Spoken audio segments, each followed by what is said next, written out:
Hey guys, it's your girl Carrie, and you're invited to a showcase of spring tablescapes hosted by my dear friend Melanie from the channel Living Luxuriously for Less. The other participants in this collaboration are Denise from the channel Be My Guest with Denise and Cherie from LiveLoveLatte. After you finish watching my video, please be sure to check out these other talented ladies. Their information will be listed in the description box below. So let's get started.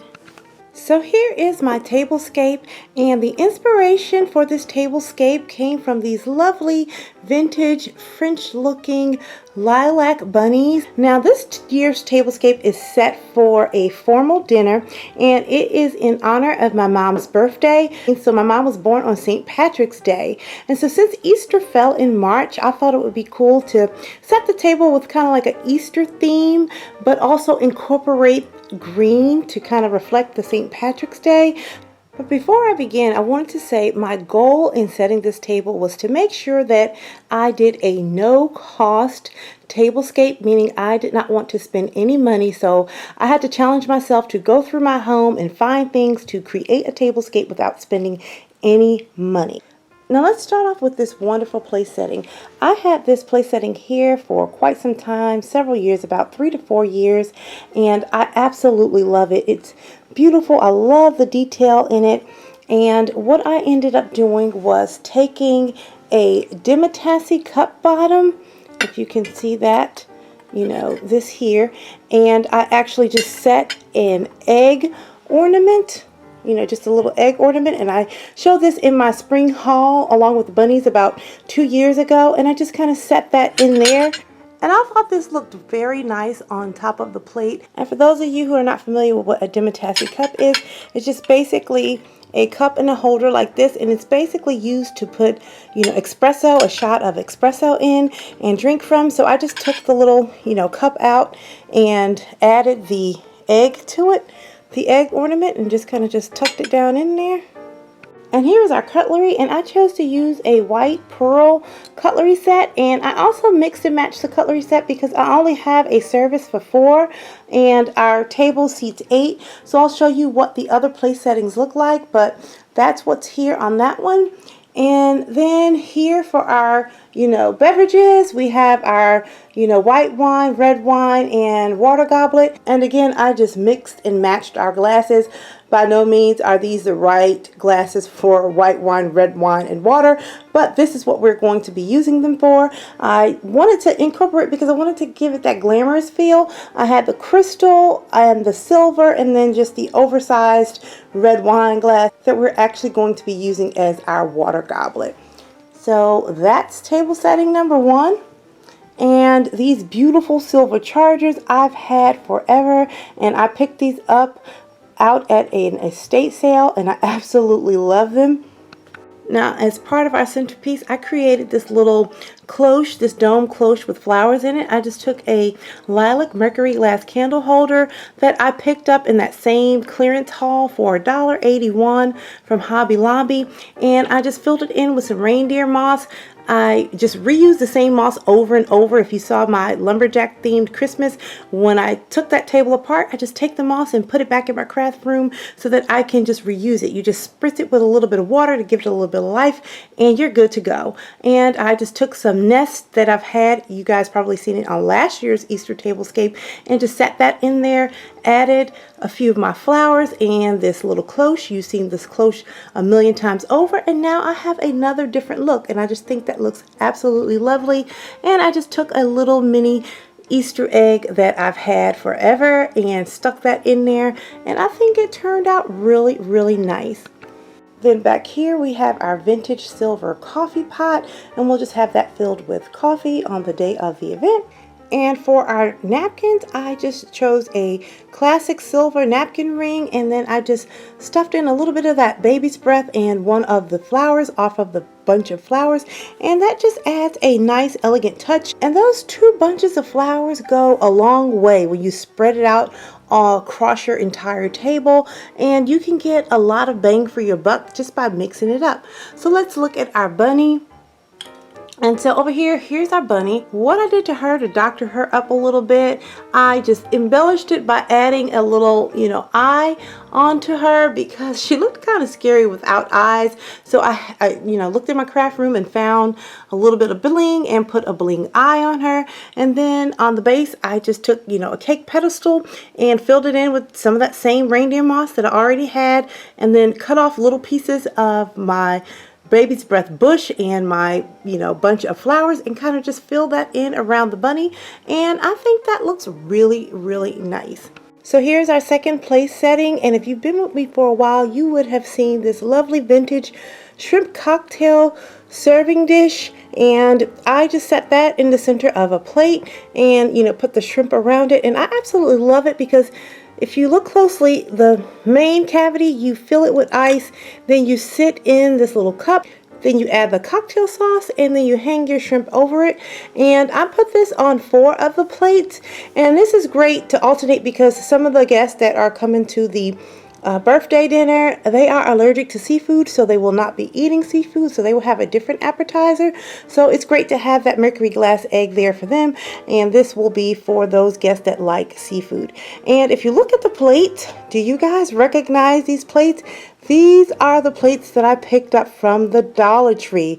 Those Better Homes and Gardens that was discontinued from Walmart and sent to the Dollar Tree. I added them to this Tablescape, and if you look, I mixed and matched the plates, and that was simply because over here I dropped one of the plates and cracked them, and so I did not have a complete set for my table of 8. But I said, you know what? I can just mix in these Dollar Tree plates and no one will ever know. And I have the same, charger down here. And over here for the cutlery, I pulled out the platinum like gray finish. And then for the napkins here, I alternated between a silver napkin ring and a glass crystal napkin ring. Because again, I did not have 8 of the silver ones. I only had 6 of them, so I just kind of alternated, and that just blended in really nicely. Now in the center of the table, I just took a 3-armed candelabra that I already had, and I just put in some faux flowers that I've already had, and I just stuck in 2 hydrangea, and I had this faux rose rose topiary ball, and I stuck that on the top. Originally I was supposed to have 2 candles going down inside the flowers, but I broke one of my candles. Let me see if I can try to show you what it would have looked like. So imagine taking this candle and putting it down in inside the bush, and that would kind of surround it, and that would just go way up and make it a dramatic looking centerpiece. So that's what it's going to look like. And then in front of the candelabra, I have this beautiful jewel encrusted enamel picture frame, and I just put inside for now the participants of our collaboration, but on the day of the event I will actually have our menu for my mother's birthday dinner.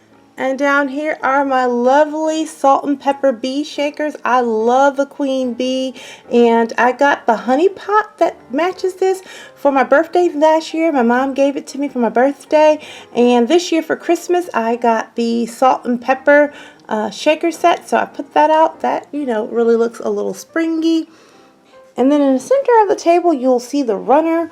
Let me see if I can zoom out so you can get kind of an idea of that runner, and that was just made with some leftover fabric that I had from previous events. I just went down in my fabric stash, and it's a no-sew runner. I just cut a strip of fabric, and basically I didn't even sew it. I just ironed it. I ironed a crease into it and just ironed it flat, and I was able to just make a quick runner that coordinates with the table. I always get a lot of questions with people asking me about the Tablescape.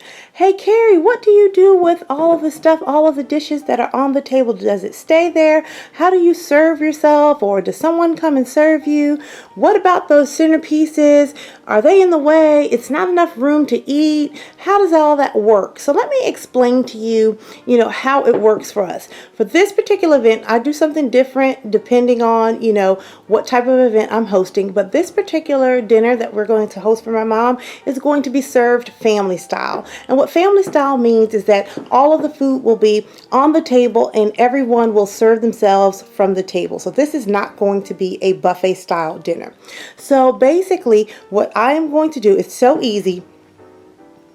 On the day of the event, you see these are pedestal stands. They can be cake stands or, you know, anything. You can house anything on them.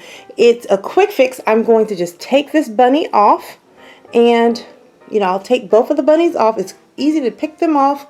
And I will transport the bunnies over here to the bar cart. So if you see the empty spaces where there's, you know, no flowers, I'm going to actually sit the bunnies in there to just kind of like have a little bit of decor. And then basically these pedestals will be free to actually add our different foods and things that we'll be serving at our dinner. As for the centerpiece, I will just remove the candelabra, sit that on our buffet table, and I will add a dish in the center. So let me show you how quickly this can be done. You would just remove this, pick that up.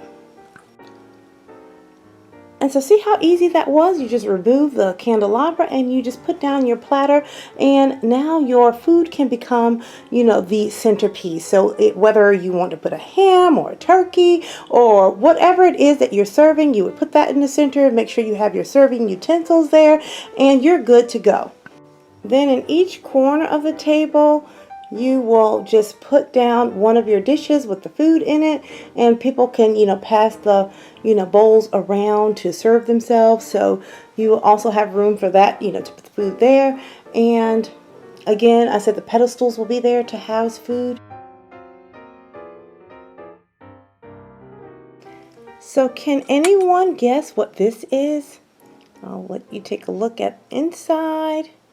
And around it, it's a little square. It has a little curve at the bottom and a little handle on it. Okay, you give up?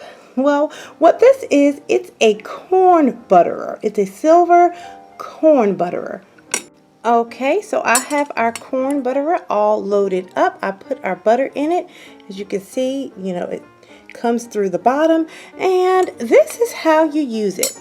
So inside we have our corn, and basically what you would do is take your piece of corn and roll this over the corn, and as you roll it over the hot corn, the butter melts down and it actually butters your ear of corn, and there you have it, buttered corn. And you just set it back on your plate, and then you pass it along to the next person if you don't have individual corn butterers for each person.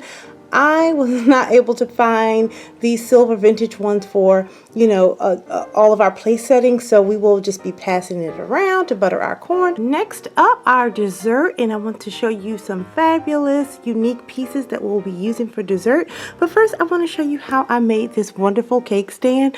I just took the riser for a beverage dispenser and stuck on this beaded glass plate that I picked up. I picked up an entire set, the whole collection from Goodwill, and I absolutely love it. And I just put a, you know, cake on top. Just got this from Publix and threw on a couple of our flowers. So I want to share this unique little utensil right here with you guys. It looks like a huge comb. Does anyone know what this is? Are you thinking, guys, very Carrie, you are absolutely nuts? Well, what this utensil is, it's called a cake breaker. And basically what they used this for back in the day was for cakes that were light, like an angel's food cake or something like that. When you cut it with a regular knife, that, you know, those cakes kind of tend to mush down and break up and things like that, because cutting those very, very light cakes with a knife would, you know, destroy it. So basically this tool, because of all the, you know, serrated edges like a comb, it will just glide very nicely through a cake. So basically what you would do, I would take these flowers off and I would just go straight down and cut it just like I would with a knife, but it just would not ruin my cake. It would just slice through really nicely. And after I cut it with my cake breaker, obviously I would have a napkin or something right here. I would just take my server and scoop out the slice and put it on my dessert plate. So guys, there you have it. my wonderful spring tablescape that's set up to celebrate my mom's birthday. I hope you enjoyed this time with me. Be sure to go check out the other ladies. And until next time, I'm going to keep calm and carry on. Bye, guys.